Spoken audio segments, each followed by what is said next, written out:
Osama bin Muhammad bin Awad bin Laden. അതെ, സാക്ഷാൽ bin ലാദന്റെ മുഴുവൻ പേരും. അൽ-ഖ്വയ്ദയുടെ സ്ഥാപകനും ആദ്യത്തെ ജനറൽ അമീറുമായിരുന്നു. പ്രത്യയശാസ്ത്രപരമായി ഒരു പാനിസ്ലാമികോ ആയിരുന്ന ബിൻ ലാദൻ 1980കളിലെ സോവിയറ്റ് അഫ്ഗാൻ യുദ്ധസമയത്ത് അഫ്ഗാൻ മുജാഹിദീനുകളിൽ പങ്കെടുക്കുകയും 1990കളിലെ ബോസ്നിയൻ യുദ്ധസമയത്ത് ബോസ്നിയൻ മുജാഹിദീനുകളെ പിന്തുണയ്ക്കുകയും ചെയ്തു. മിഡിൽ ഈസ്റ്റിലെ അമേരിക്കൻ വിദേശ നിലപാടുകളെ എതിർത്ത ബിൻ ലാദൻ 1996 അമേരിക്കയ്ക്കെതിരെ യുദ്ധം പ്രഖ്യാപിച്ചു. 2001 യുഎസിൽ നടന്ന സെപ്റ്റംബർ 11 ആക്രമണങ്ങൾ ഉൾപ്പെടെ വിവിധ രാജ്യങ്ങളിൽ നടന്ന നിരവധി തീവ്രവാദ ആക്രമണങ്ങൾക്ക് അദ്ദേഹം മേൽനോട്ടം വഹിച്ചു. ബിൻ ലാദനെ അറിയാത്തവരായി ആരുമില്ല. പക്ഷേ എങ്ങനെയാണ് ലാദനെ കീഴ്പ്പെടുത്തിക്കൊന്നത് നമുക്ക് പരിശോധിക്കാം.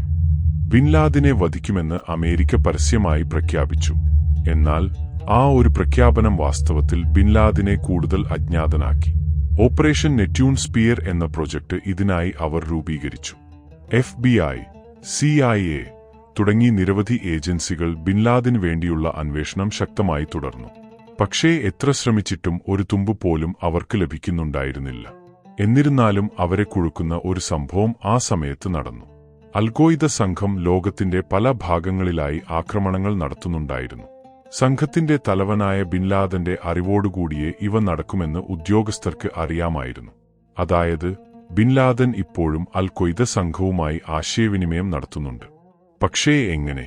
മൊബൈൽ ഫോണും ഇന്റർനെറ്റും ബിൻ ലാദൻ ഉപയോഗിക്കില്ല എന്ന വിവരം അന്വേഷണ ഏജൻസികൾക്ക് നല്ലതുപോലെ അറിയാം.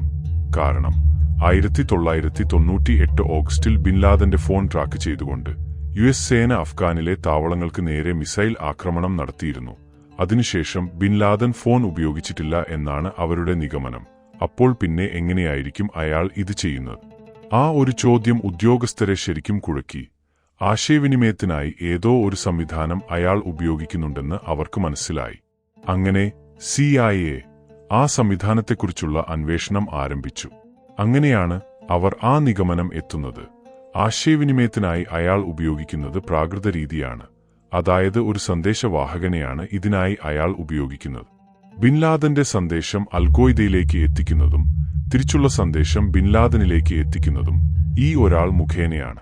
ഉടൻ തന്നെ ആ ഒരു സന്ദേശവാഹകനെ കണ്ടുപിടിക്കുവാനുള്ള തീരുമാനം CIA എടുത്തു. തടവിലായ നിരവധി അൽ-ഖ്വയ്ദ സംഘങ്ങളെ അവർ ചോദ്യം ചെയ്യുവാൻ ആരംഭിച്ചു. എന്നാൽ അവിടെയും അവർക്ക് പ്രത്യേകിച്ച് തുമ്പൊന്നും ലഭിച്ചില്ല. പക്ഷേ ചോദ്യം ചെയ്യൽ അവസാനിപ്പിക്കാൻ ഉദ്യോഗസ്ഥർ തയ്യാറായില്ല. പിന്നീട് ശക്തമായ രീതിയിൽ ചോദ്യം ചെയ്യൽ അവർ ആരംഭിച്ചു. ദിവസങ്ങളോളം അത് നീണ്ടുനിന്നു. അങ്ങനെ 41 ദിവസത്തെ ചോദ്യം ചെയ്യലിനു ശേഷം അവർക്ക് ഒരു തെളിവ് ലഭിച്ചു. ഒരു പേര് മാത്രമാണ് അവർക്ക് ലഭിച്ചത്. അബു അഹമ്മദ് അൽ-കുവൈറ്റി എന്നതാണ് പേര്. എവിടെയെല്ലാം അൽ-ഖ്വയ്ദ സംഘം ഭീകര പ്രവർത്തനങ്ങൾ നടത്തിച്ചിട്ടുണ്ടോ അവിടെയെല്ലാം ഈ വ്യക്തി മാസങ്ങൾക്ക് മുൻപ് എത്തിയിട്ടുണ്ട്. അങ്ങനെ CIA അത് ഉറപ്പിച്ചു. സന്ദേശവാഹകൻ അബു അഹമ്മദ് അൽ-കുവൈറ്റി തന്നെ. അന്വേഷണത്തിൽ ആദ്യമായി ഒരു പുരോഗമനം ഉണ്ടായത് അപ്പോഴാണ്. എന്നാൽ ആ ഒരു പേര് മാത്രം ഉപയോഗിച്ച് എങ്ങനെ അയാളെ കണ്ടുപിടിക്കും എന്ന വലിയ ചോദ്യം അവരുടെ മുൻപിൽ ഉയർന്നു പൊങ്ങിയിരുന്നു.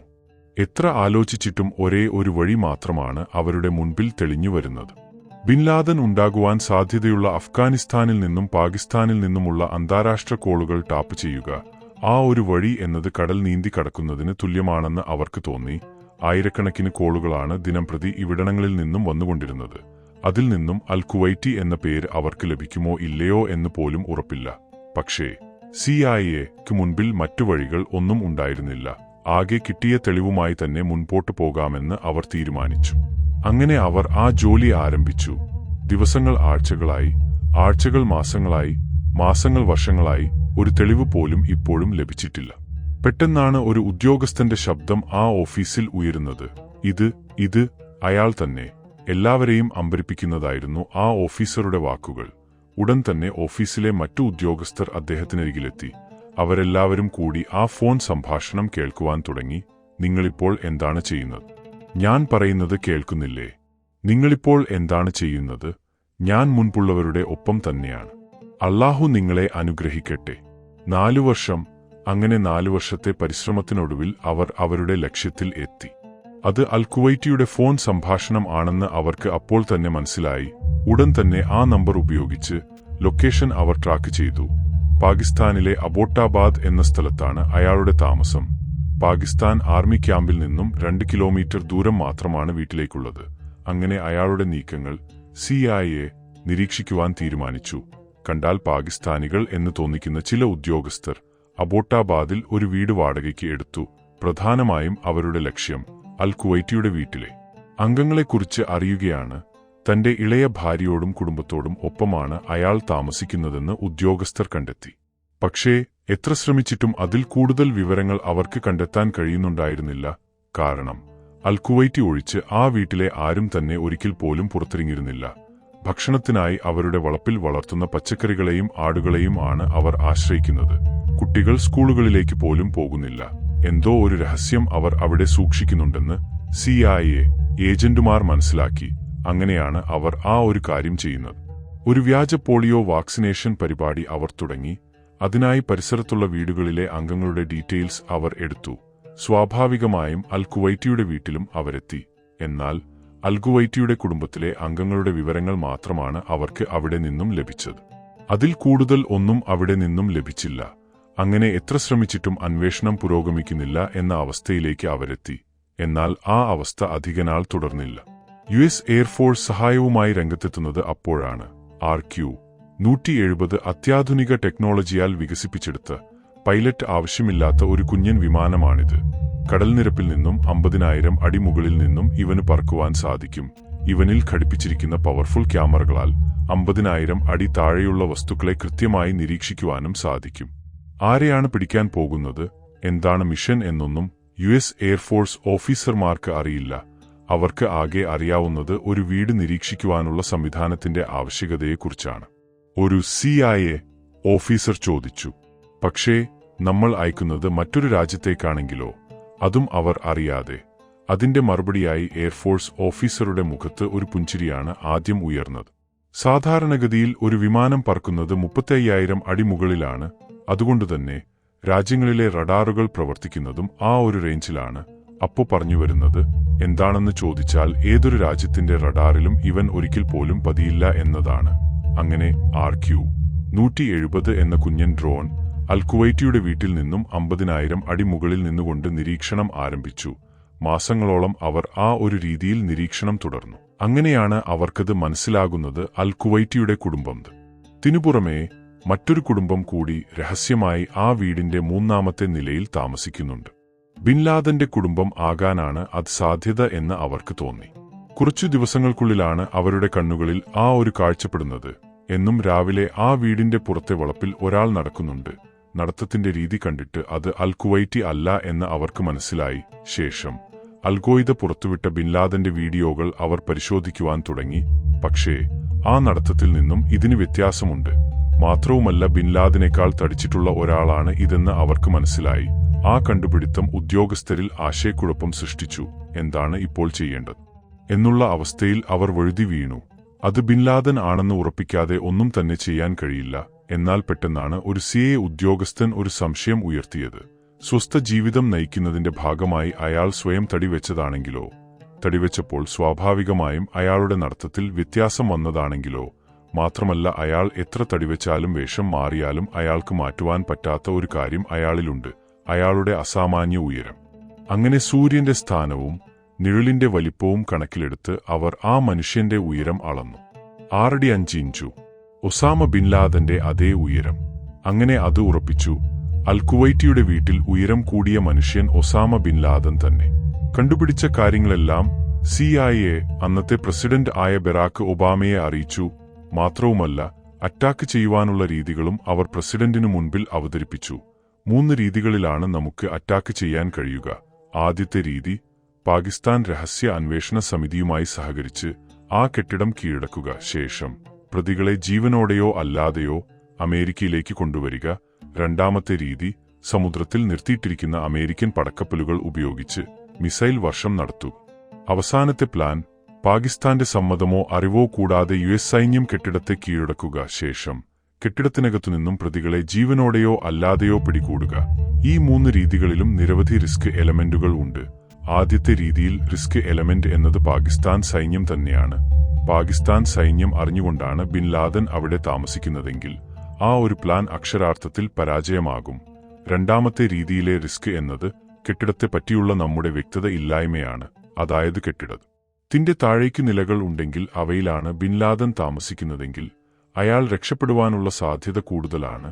മാത്രവുമല്ല, മിസൈൽ വർഷം ആയതുകൊണ്ട് തന്നെ ചുറ്റുമുള്ള ആളുകളുടെ ജീവനും അത് ഭീഷണിയാകുവാൻ ഇടയുണ്ട്. മൂന്നാമത്തെ രീതിയിലാണ് ഏറ്റവും കൂടുതൽ റിസ്ക് ഉള്ളത്. 2 കിലോമീറ്റർ അപ്പുറമുള്ള പാകിസ്ഥാൻ സൈന്യം അറിയാതെ വേണം ഹെലികോപ്റ്റർ അവിടെ എത്തുവാൻ. എത്തിയതിനുശേഷം നിശ്ചിത സമയത്തിനുള്ളിൽ ഓപ്പറേഷൻ തീർത്ത് തിരിച്ചു മടങ്ങണം.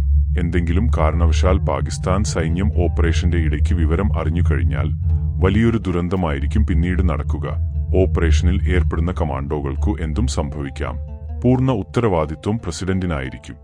വലിയ ഒരു കരിങ്കല്ല് തലയിൽ എടുത്തുവെച്ച പ്രതീതിയാണ് പ്രസിഡന്റ് ആയ ബരാക്ക് ഒബാമയ്ക്ക് ആ സമയത്ത് തോന്നിയത്. ആശയക്കുഴപ്പത്തിലുപരി ഭയമെന്ന വികാരവും അദ്ദേഹത്തെ അലട്ടുവാൻ ആരംഭിച്ചു.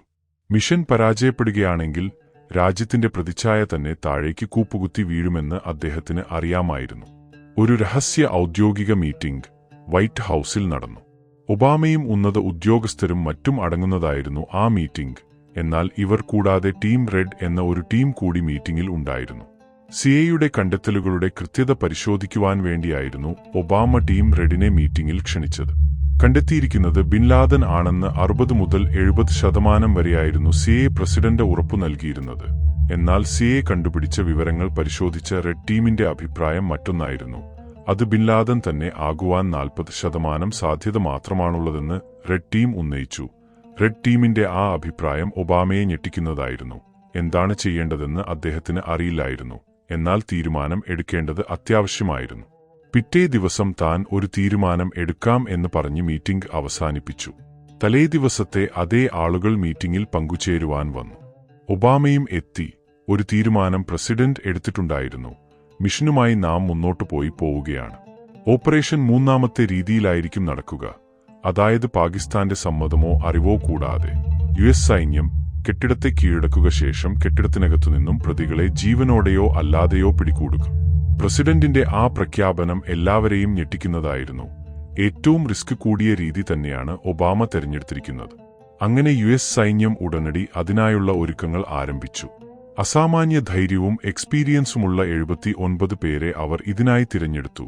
ശേഷം അവർ എടുത്ത ഫോട്ടോകളുടെ അടിസ്ഥാനത്തിൽ ആ വീടിന്റെ ഒരു രൂപം അതേ വലിപ്പത്തിൽ അമേരിക്കയിലെ നോർത്ത് കരോളീനയിൽ പണിതു. പിന്നീടുള്ള അവരുടെ പരിശീലനം അവിടെയായിരുന്നു.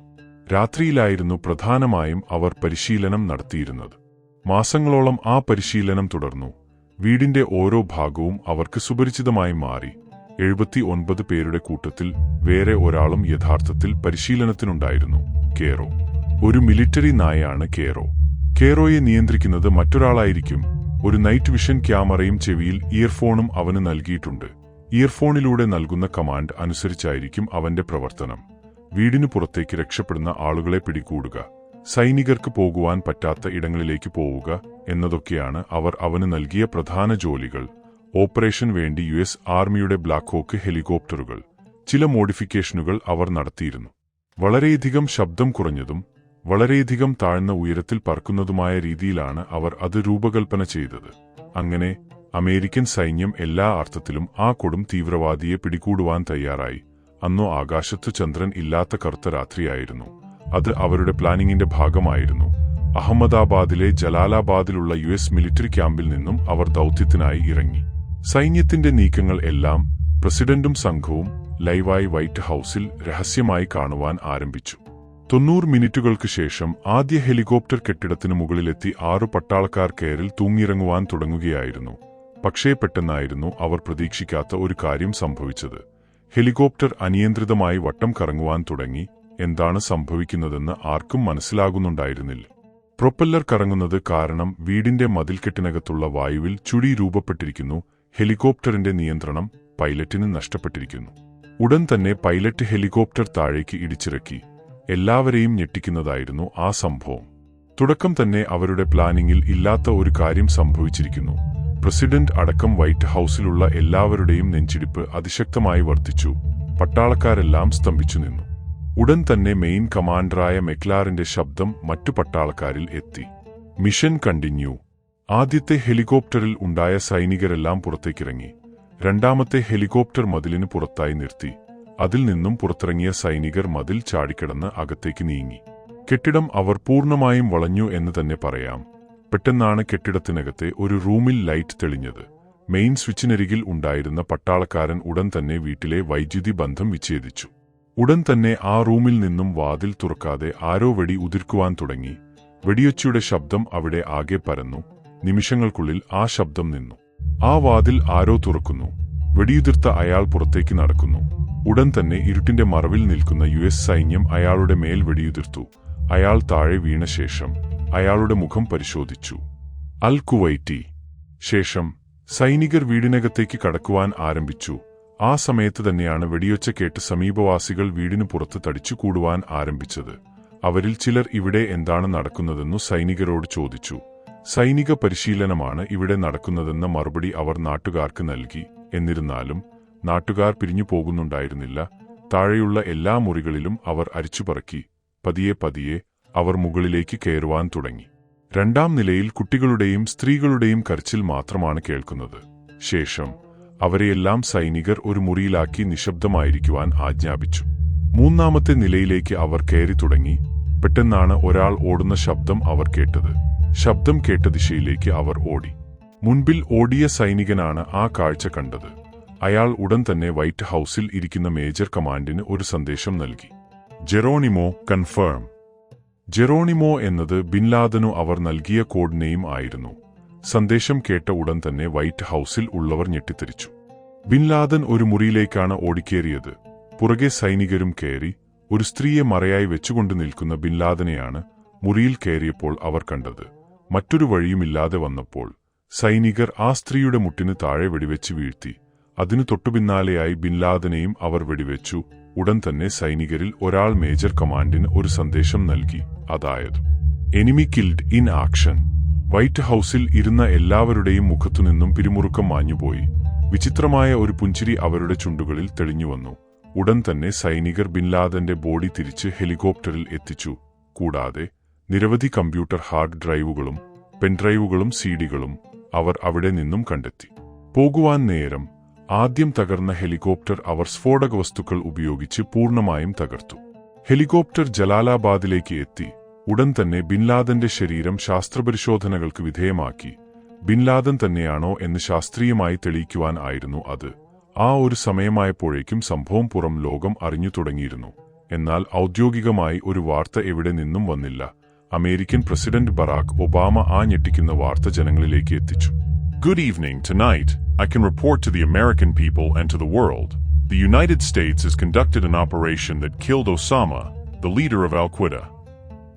വലിയ ഒരു ആഹ്ലാദത്തോടുകൂടിയായിരുന്നു അമേരിക്കൻ ജനത ആ വാർത്ത ഏറ്റെടുത്തത്. മരണശേഷം ബിൻ ലാദന്റെ ശവശരീരം ഏറ്റെടുക്കുവാൻ സൗദി അറേബ്യ തയ്യാറായില്ല.